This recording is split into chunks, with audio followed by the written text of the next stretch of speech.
Hello, this is Larissa, and I wanted to make a video sharing about my new adventure, which is felting, specifically Nunofelting, and more specifically, my obsession with figuring out, and this is what brought me to Nunofelting, my desire to figure out how I can use a vast different collection of of the used materials that I have, everything, especially like I've been collecting nice silks like that over the few years, and pretty fabrics like velvet, polyester, and otherwise, and silk and other things, and also different pashmina. I had a whole bunch of different pashmina scarves. Nunofelting means felting. Nuna means fabric, so that was something that has become popular in the last 10-20 years, basically adhering, using wool fibers, gluing, so to speak, fabrics to the wool. So felt come out with some beautiful stuff. So I had assembled this pile of goodies, and I wanted to test if I could use Nunofelting technique, sticking this fabrics to pashmina. Pashmina, I don't know if it's a real or not. It says, what does it say? Let's take a look. It says that it is pashmina. And that it has, as they say, every pashmina is cashmere, but not every cashmere is pashmina. But this is just a brand called Pashmina, and supposed to be 70% pashmina fibers, which is a kind of cashmere, and 30% silk. It is very soft, not super thin, but there's enough space between the fibers that the wool fibers could go through. That was the idea, because traditionally when they do Nunofelting, very often, not all the time, you don't have to, but very often they use so-called Uzbek silk, or Uzbek silk because it's produced in one region of the world called, in Uzbekistan, and it's called Margilan silk. And it's also called rarefied silk because it is almost like a silk gauze, super light, but it's not something that you would make a dress out of, but it's great for the fibers to penetrate. So I have bought on Amazon, let me just show you, a whole bunch for starters, because felting is a new adventure for me. So I bought the starter kit on Amazon of different but little baby wools, and I think people buy them in such packaging for when they make tiny little dry felted, needle felted little baby toys or souvenirs, etc. So, but this is what the materials I ended up with. Another thing that I had was some mulberry silk noil, which I wanted to test. This is like silk noil, hand dyed. So little chunks of silk fibers that I also wanted to see how they would adhere. And I don't have it in front of me. Oh, and I also had some viscose fibers that I just used thin, tiny little strands of. So that was all I had, and the experiment was to see how different of this, some of them, let me just go over the fabrics so I could show them to you. So I have this beautiful top that no longer fits my growing figure, but it is 100% silk. Let's see, it's 100, whole thing, 100% silk. And you could see that this is thicker silk, fairly light. It's not Dupioni silk. I'm not an expert on silks yet, so pardon me. I'll be just talking in the very, street description. Let's say this is like this, only a little thicker. So they look very similar. This one feels a little thicker and heavier. Why it is important? The thicker, the thicker the fabric, the harder for the fibers to for the fibers. I'm talking about for the baby wool fibers to penetrate. This is how felting works. In Nunofelting, the fibers go and penetrate the fabric. In our case, they have to go up and down to penetrate carrier fabric. This piece of Pashmina scarf is going to be my carrier fabric. And then there would be a layer of this wool. That's how it's done, right? The wool is stretched out, thinly laid out on this thing. Then felted. Then this piece will come on top. And all of it should produce wonderful, textured, beautiful pieces. So what for this experiment and test, this silk fiber, another similar, matte on both sides, another silk fiber like that, which is aligning to this beautiful silk blouse. So silk lining to a silk blouse. That was yummy at some point. So, but the beautiful colors. This is why they have created the colorway matching basically this blouse. So I want to see how. See, it is shiny, very sheen on one side and very matte on the other. It is a beautiful flowy silk. Where's my cut?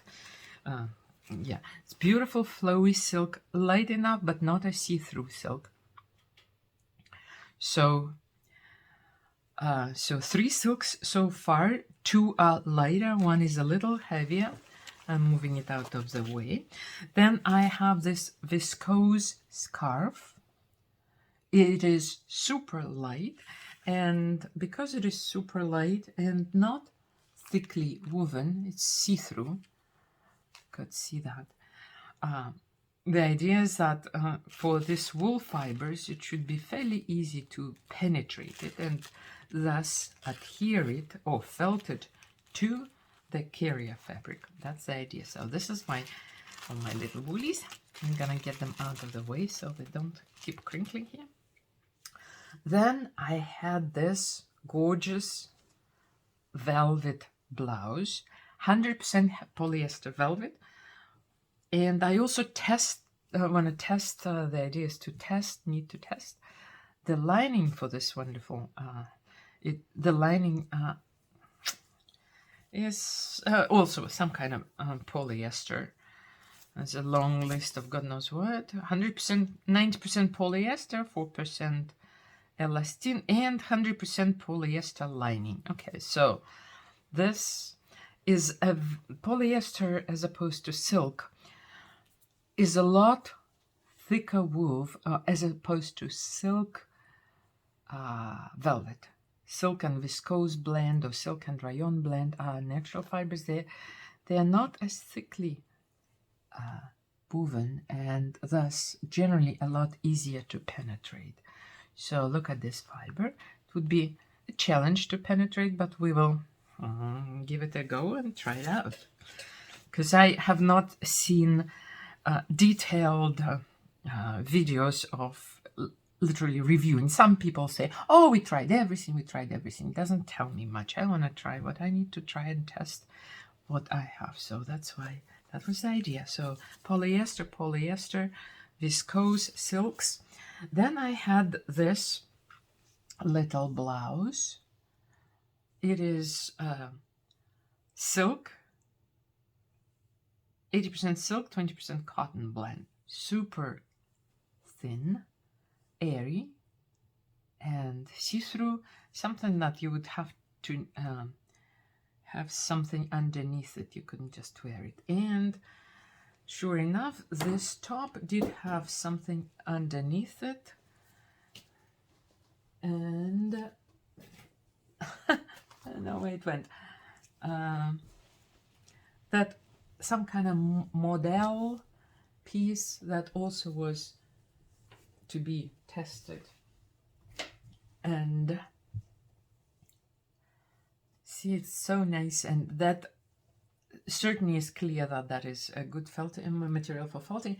I also wanted to test how this beautiful cashmere sweater would felt. And it tells us what? X small. It's certainly not my size. It's something that not my size ever. Something that I picked up at a store. And Taylor cashmere, 100% 2-ply cashmere. X small. That was the only guilt of this baby. But it's beautiful, and I wanted to see how it would felt. And we'll find out. And another piece was another sort of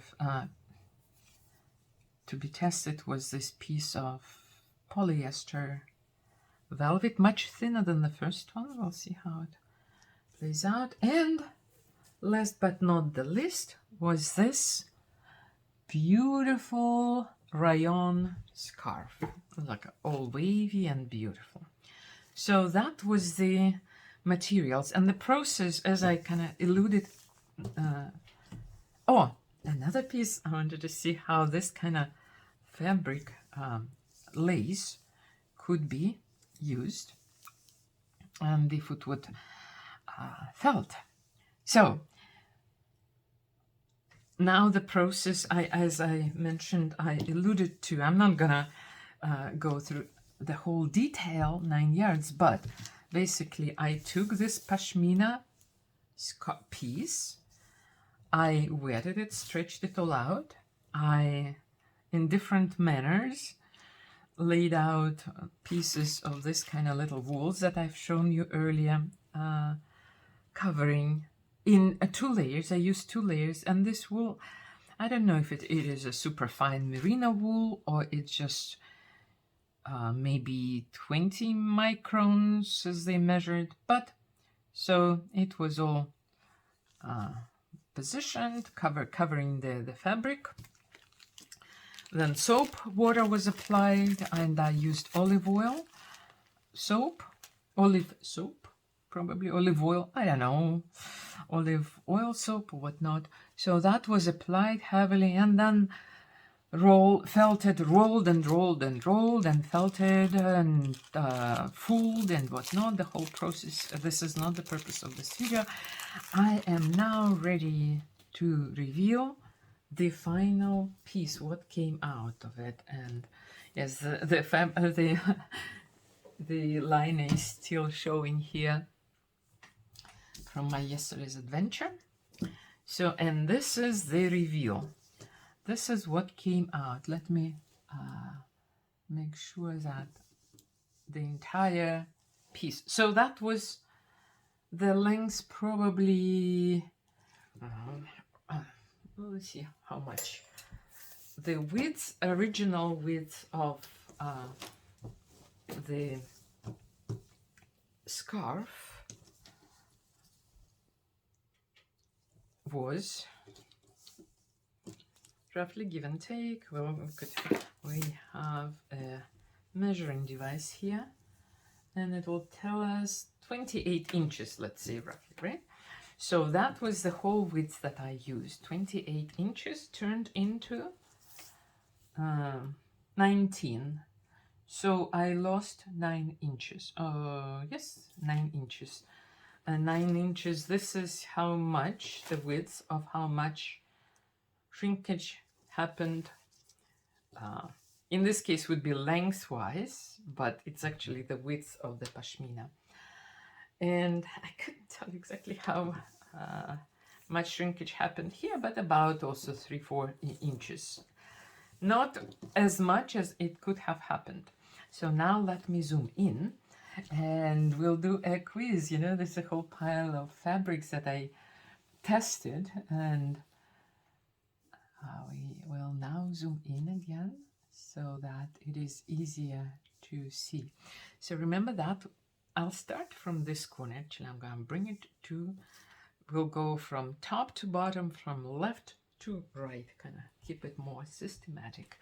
And I'll take some pointing device and let me make some general observation for your learning experience, or for mine if at some point I will be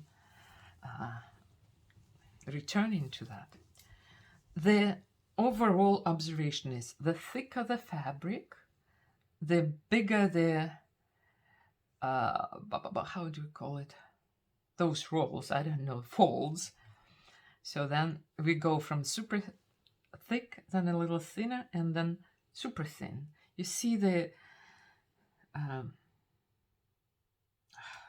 forgot the word, but it gets, this little texture gets finer, depending on the thickness, except for this, which was a super fine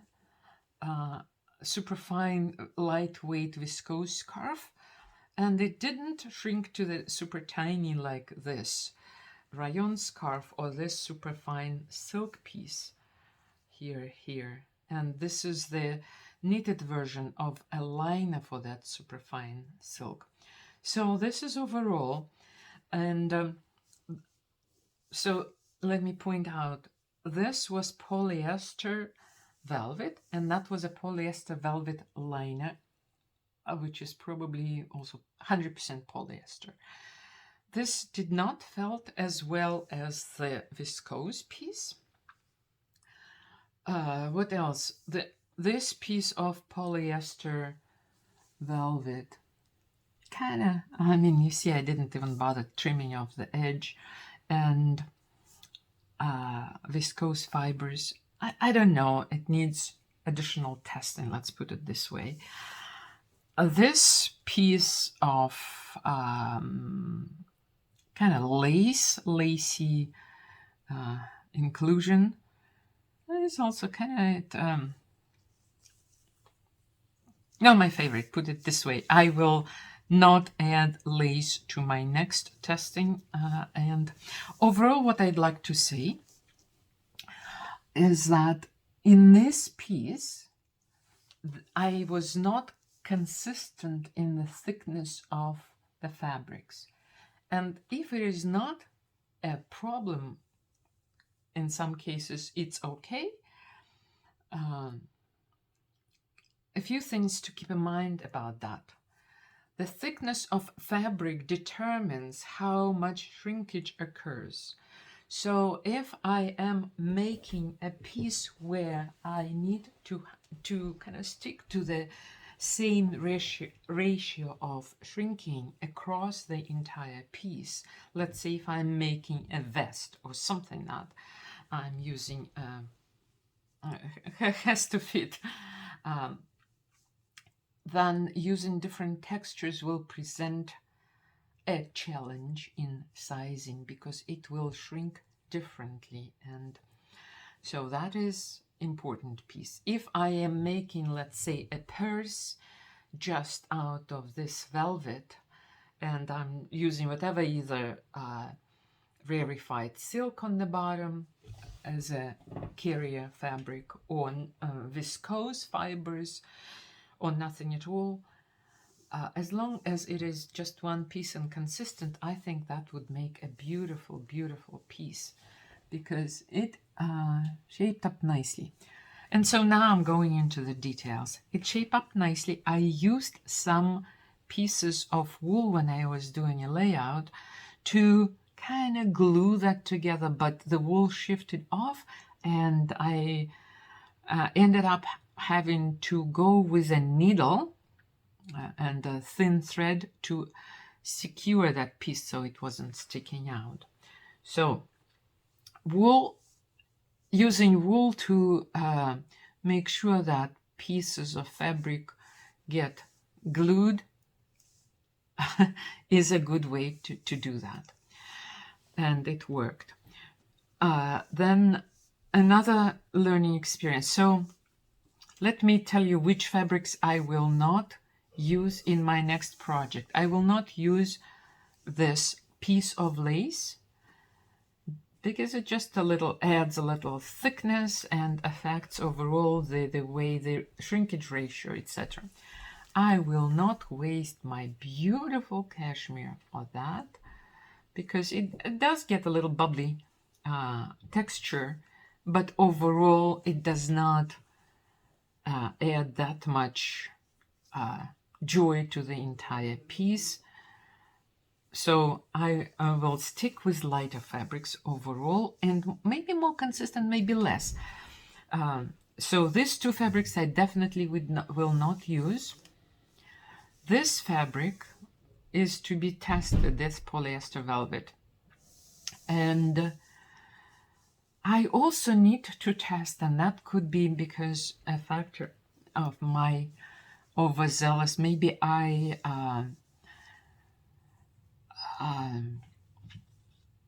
felt it too much and overfelt it, and that is why I got more hair sticking out, more hair penetrated to the silk fiber. And it does not show as strongly in the pieces where there is no contrast. For example, the fact that the same amount of hair penetrated this gray piece, but it doesn't show. Oh, actually, this one is viscose from the top.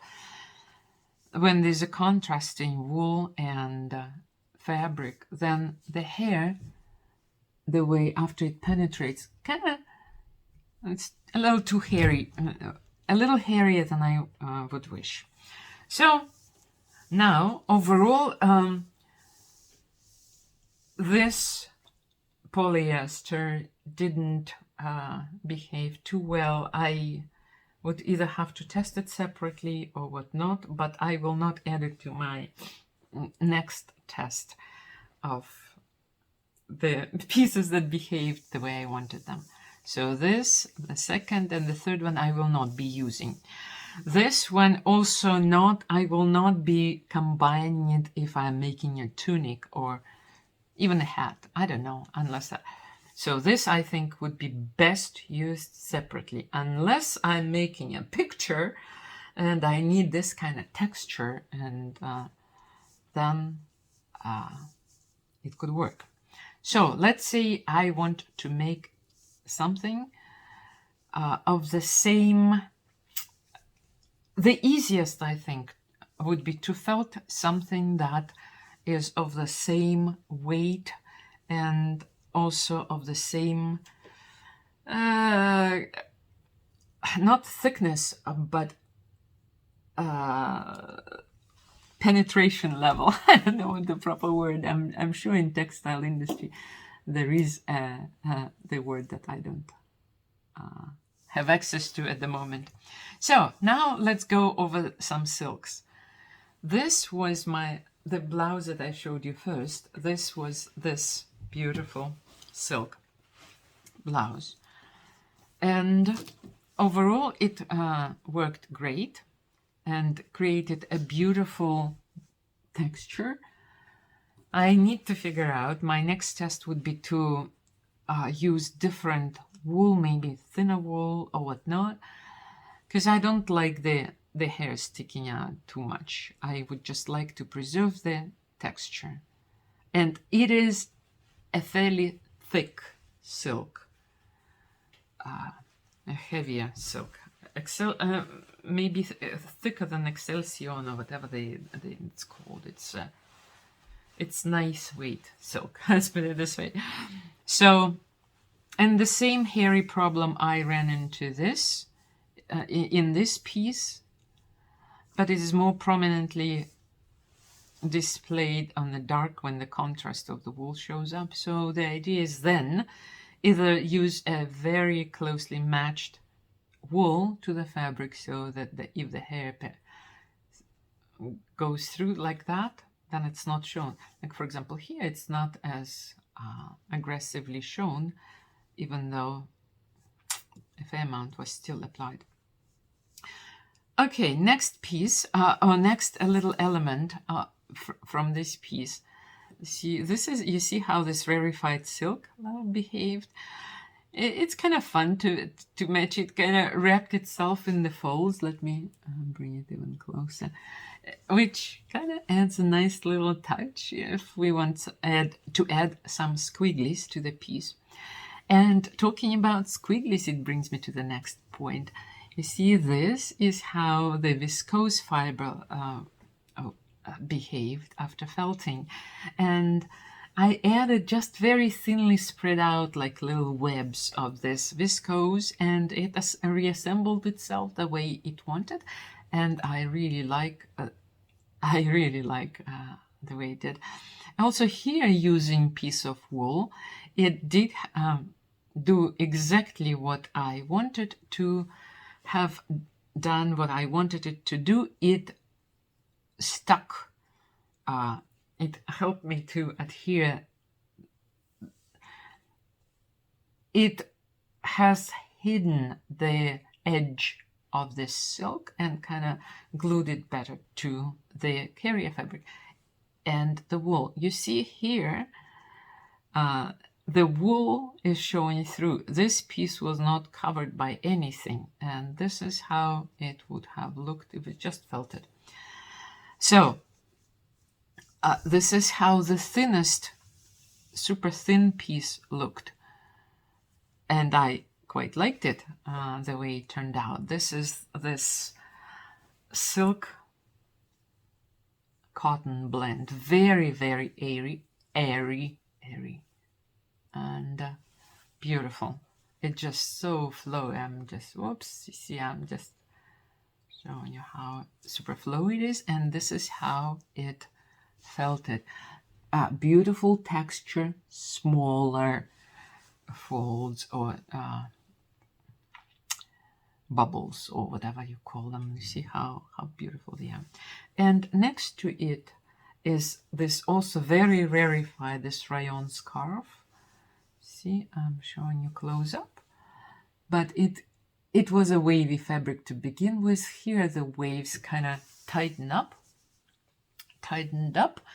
and it looks beautiful.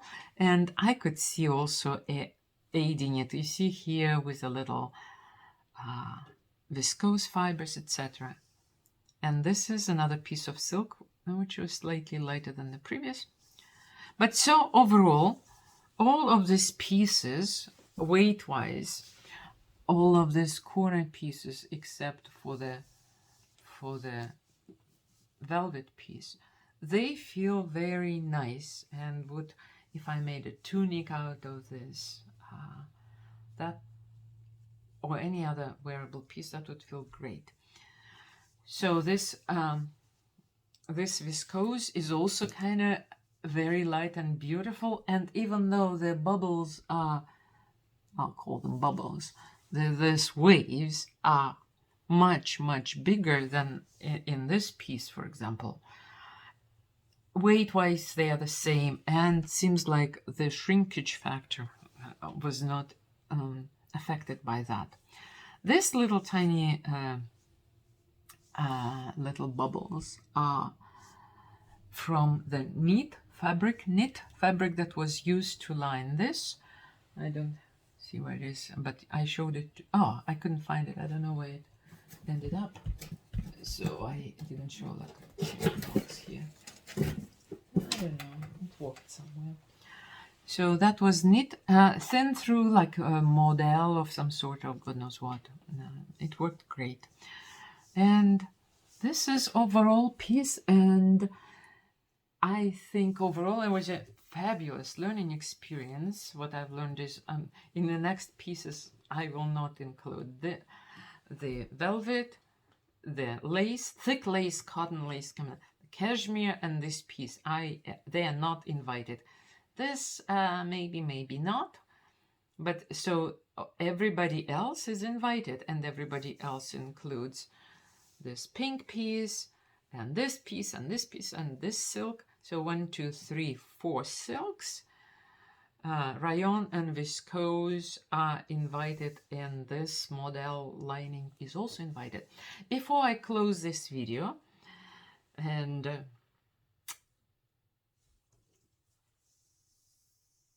say thank you to you for watching, I wanted to show you the back of this scarf, of this Pashmina scarf after it was felted. You see, it has beautiful texture. It's very, overall, it's very light and it's flexible and would make a nice winter garment piece, like a vest, a tunic, a hat, possibly. It has some good stretching.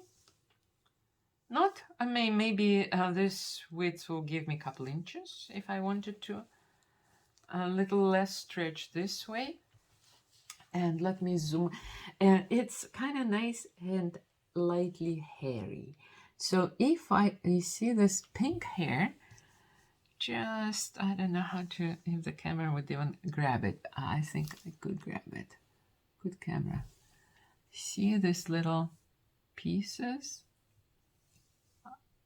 It's a little hairy and nice.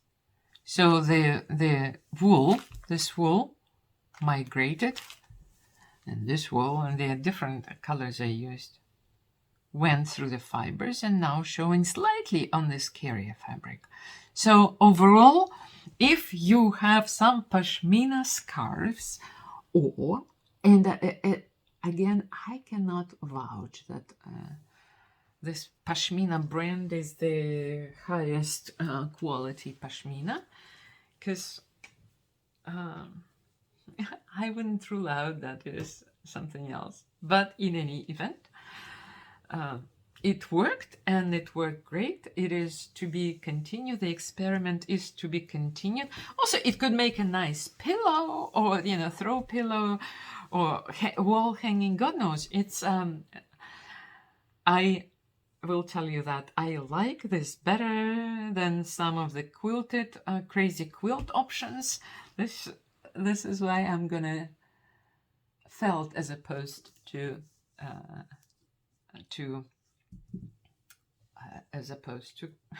quilt, even though I tried it quilting a little bit, but I think felting is, at least at this stage, I will stick with that.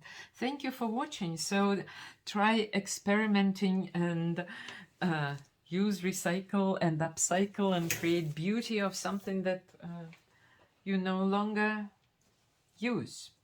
That's what I do, or buy it at the second-hand stores or third-hand stores. I'm gonna swear.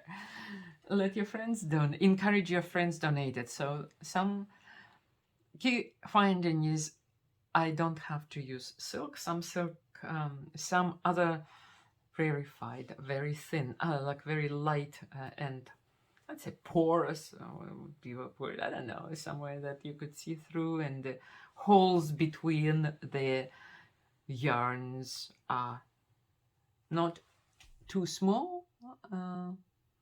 Still a good option. That's it for this video, and again, thank you for watching and joining me in my felting odyssey, where I will be testing all